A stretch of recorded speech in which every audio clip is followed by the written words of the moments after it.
T-minus 4, 3, 2, 1. Following is a 24 Hours podcast.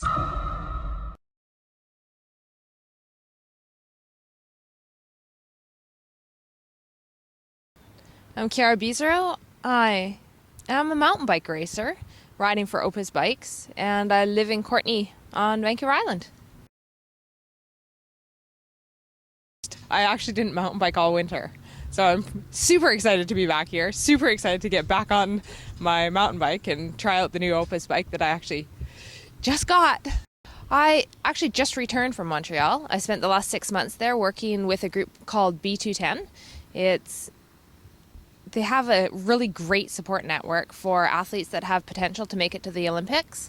And it was started around Jennifer Heil, the mogul skier, and it's developed to almost 10 athletes now.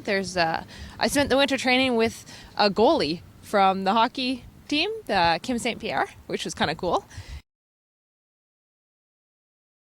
My goal for the next 2 years definitely is to make the Olympic team, and then ideally, I would like to podium in Beijing.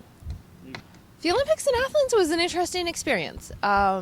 The race itself wasn't great. I was pretty tired going into it, and it was a long season just trying to qualify as the individuals. I didn't have a solid position going into it, so it was a little bit stressful. But looking on it now, I can think it's a really, really great experience for the next Olympics. Yeah, I'm leaving for Sea Otter, in a little less than 2 weeks.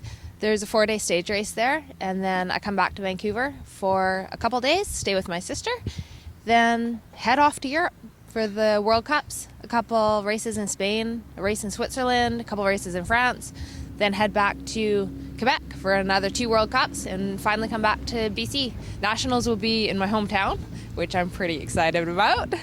And after that, I head back to Europe again for a little bit more training before World Championships in Scotland. Then I go to Slovenia the weekend after, potentially go to Beijing for a test race, potentially go back to Spain for another race, and then another race in France. And the season for mountain biking will end middle of October. The first mountain bike was given to me as a graduation present. I kind of got into it. It's like, oh, this is kind of fun. I didn't really think that they'd build anything you couldn't ride, so I had a few serious accidents, ended up in the hospital a few times, fun times in the hospital. Then I did a couple races and just really loved it. It's definitely, for me, it's more of I love riding, and the racing has kind of come along after that. 24hours.ca